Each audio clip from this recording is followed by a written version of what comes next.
Was, wenn dein Körper kein Schicksal mehr ist, sondern ein Projekt? Eines, das, niemals so richtig endet. Genau darum geht's heute. Wir schauen uns an, wie aus der Freiheit, uns selbst zu gestalten, eine Art stiller Zwang geworden ist. Der Zwang zur ständigen Optimierung.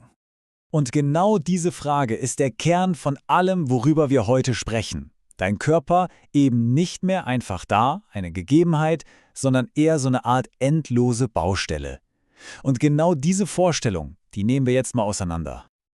Okay, fangen wir mal an. Vom Schicksal zum Projekt. Wie konnte es eigentlich so weit kommen? Wie hat sich unsere Sicht auf den Körper so krass verändert? Also, früher war die Sache irgendwie klar. Der Körper, das war halt ein Stück Natur. Gegeben. Ziemlich statisch. Aber heute sehen wir das komplett anders. Er ist formbar, fast flüssig geworden. Und plötzlich können wir über Dinge verhandeln, die früher als absolut naturgegeben galten. Dafür gibt es natürlich auch einen Fachbegriff, den Soziologen verwenden, die reflexive Moderne. Klingt kompliziert, meint aber im Grunde nur, dass die Modernisierung anfängt, sich selbst zu hinterfragen. Nichts ist mehr einfach so gegeben. Alles, wirklich alles und eben auch unser Körper wird plötzlich zum Gegenstand von ständiger Überlegung und auch Veränderung.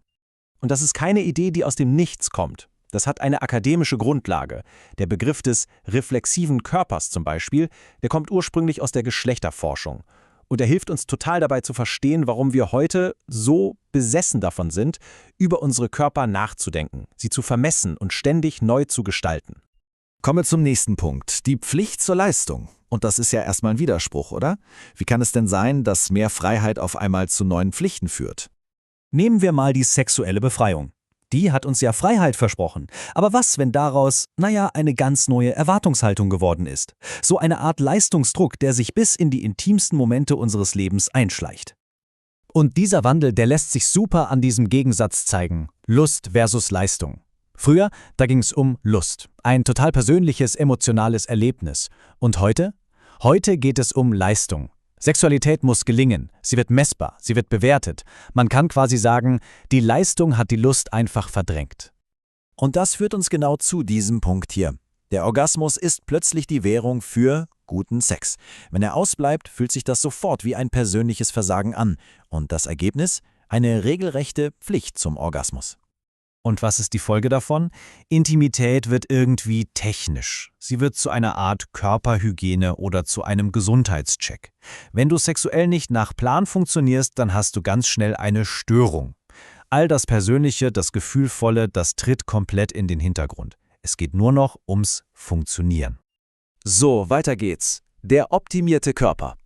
Denn klar, dieser Leistungsdruck, der macht natürlich nicht bei der Sexualität Halt. Der erfasst nach und nach unseren ganzen Körper. Nichts spüren, nichts sehen, nichts riechen. Wow, dieser Slogan, der stammt aus einer Analyse von Werbung für Menstruationsprodukte und er ist so unglaublich entlarvend. Er bringt das Ideal auf den Punkt, das uns ständig verkauft wird. Der perfekte Körper ist der keine Spuren hinterlässt, den man nicht spürt, der einfach im Alltag funktioniert, ohne zu stören.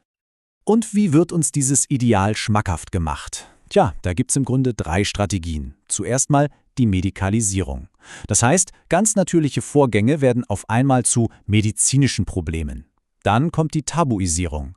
Alles, was man irgendwie sehen oder riechen könnte, wird zum No-Go erklärt. Und am Ende steht die Normalisierung. Das Ziel ist ganz einfach. Totale Anpassung an eine Welt, in der Abweichungen, einfach nicht vorgesehen sind. Und jetzt kommt der Punkt, an dem es richtig spannend wird. Das ist nämlich längst keine rein weibliche Erfahrung mehr. Lange Zeit war der männliche Körper ja einfach die unsichtbare Norm, der Standard.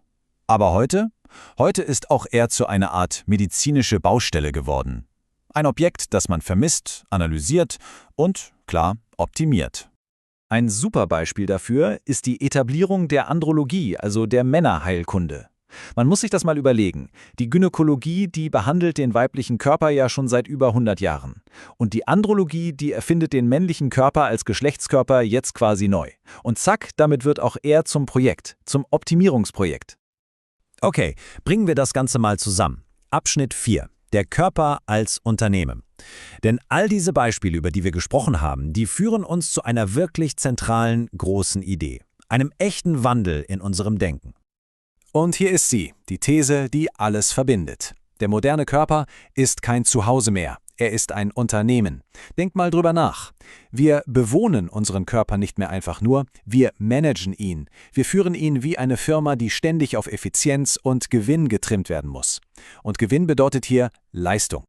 Für diesen unternehmerischen Umgang mit Sexualität hat der Soziologe Volkmar Sigusch sogar einen eigenen Begriff geprägt: Self-Sex. Damit meint er eine Sexualität, die komplett auf Selbstdisziplin und Selbstoptimierung abzielt. Und das passt natürlich wie die Faust aufs Auge in unsere neoliberale Welt, in der jeder am Ende für seinen eigenen Marktwert verantwortlich ist. Und die Beweise dafür? Die sehen wir doch heute überall.